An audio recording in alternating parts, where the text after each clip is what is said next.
dia, você já se perguntou como parar de se sentir culpado? Nós vamos dar uma olhada na vida do rei Davi e encontrar a resposta para essa indagação que nós te fizemos. Lá em 1 Samuel 11, Davi fez algo terrível. Ele tinha visto do alto da sua janela uma mulher chamada Betsaba, e ele viu ela tomando banho do topo da sua casa e ele sentiu o desejo de ter aquela mulher, mesmo que aquela mulher fosse casada. E ele sentiu o desejo e ele deu vazão a esse desejo que ele sentiu. O pior é que essa mulher era uma mulher casada, e era casada com um dos generais do rei Davi, um valente chamado Urias, o Etita, um dos homens poderosos de Davi, dos seus soldados, que eu diria que eram os soldados de elite de Davi. Então a luxúria de Davi venceu. Ele cometeu adultério com Betsaba, deixando-a grávida. E para encobrir todo esse furdunço que ele fez, ele resolveu assassinar Urias, ou seja, colocou Urias na linha de frente, no lugar que era para Davi estar, e ali ele colocou Urias e Urias foi morto. Ou seja, em outras palavras, Urias foi assassinado propositadamente. Então, o profeta Natan chegou até Davi e chamou Davi a atenção do que ele tinha feito.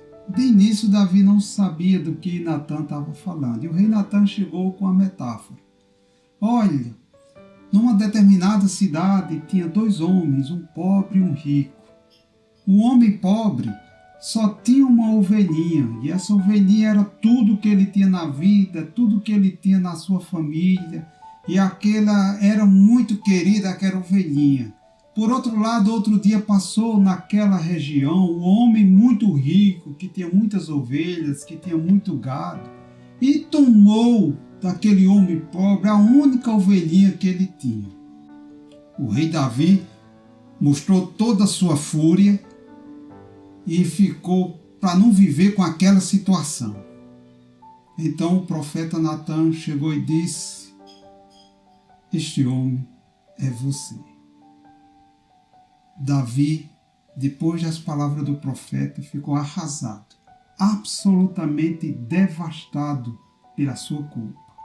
Agora, provavelmente, você e eu, naturalmente, nós não assassinamos ninguém, naturalmente, mas nós já sentimos algumas vezes culpas avassaladoras por pecados ou por maus hábitos pecaminosos que nós cometemos continuamente. Eu já, não sei vocês, mas ao longo da minha vida, ao longo dos anos, achei e acho essa história de Davi muito útil para todos nós, e eu quero tirar algumas lições dela para nós. Como parar de sentir culpado? Depois de pecado e depois que seu pecado foi descoberto, Davi escreveu o Salmo 51.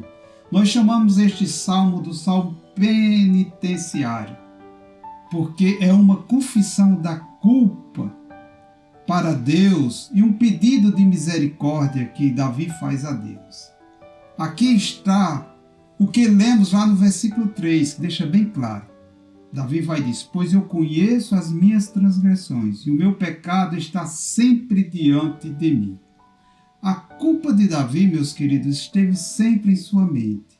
Era como se fosse um colete apertado, uma garra que o incomodava, que ficava lhe amordaçando, rasgando a sua consciência a todo instante. Quando nós analisamos, meus queridos, toda essa situação, há pelo menos 3 coisas que Davi fez que servem de exemplo e que nós podemos imitar. Davi, a primeira coisa, Davi respondeu com humildade em vez de defender seu pecado. Quando Natan o confrontou, Davi não deu desculpas, ou culpou outras pessoas ou saiu em sua defesa. Ele simplesmente se humilhou.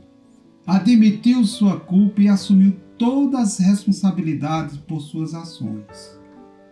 Você é humilde ou você é arrogante quando é confrontado com o pecado? Como você reage? Segundo ponto, Davi confessou seu pecado com um coração genuíno e um pedido de perdão genuíno.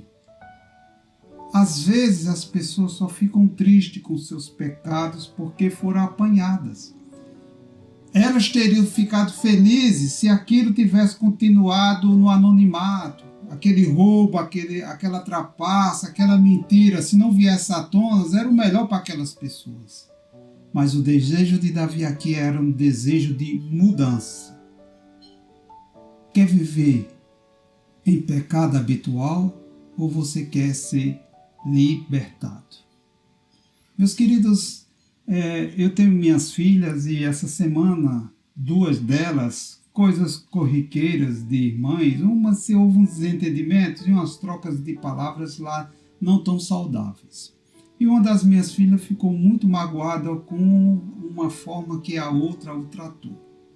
E aquilo perdurou todo dia e eu fui conversar com uma delas e disse: filha, você tem que ir conversar com sua irmã, você tem que liberar o perdão para ela. Meus queridos, e ela me respondeu: pai, mas eu não tô arrependida, eu tô muito magoada também com o que ela fez comigo. Eu digo: filha, o perdão não é emoção. O perdão não trata de emoção nem de sentimento. O perdão é uma atitude. Meus irmãos, eu não sei se ela entendeu minha mensagem ou talvez o meu tom ameaçador, mas eu sei que ela foi falar com a irmã dela lá, conversaram. E a minha outra filha, e ela saiu de casa, foi pro voleibol. E essa minha filha, a outra, disse: pai, eu vou pegar minha irmã. E eu confesso para os irmãos que sair determinada hora aqui de casa não é tão seguro, até porque tem uns cachorros na rua que as meninas se pelam de medo.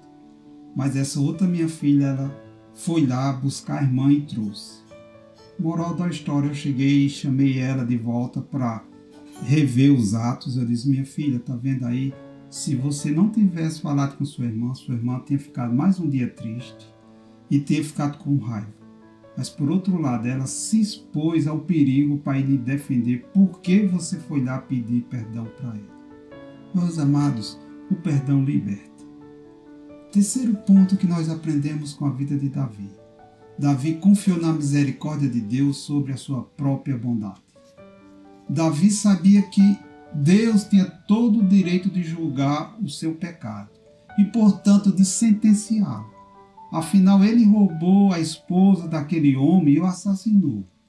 No entanto, Davi também era um homem segundo o coração de Deus e confiava no caráter misericordioso em vez do seu desempenho perfeito. Neste lado da história, nós temos o sacrifício substituto de Jesus Cristo na cruz.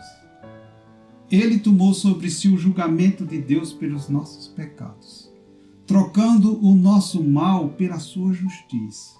E lembre-se, não há condenação para aqueles que estão em Cristo Jesus. Você confia na bondade de Deus ou na sua perfeição? Então, como paramos de nos sentirmos culpados? Primeiro, nós dissemos: não defenda o seu pecado. Seja humilde. Segundo, confesse o seu pecado com coração genuíno para a mudança. E terceiro, confie em Jesus para a sua justiça. Aí sim você vence todos os sentimentos de culpa. Que Deus lhe abençoe e te dê um bom dia.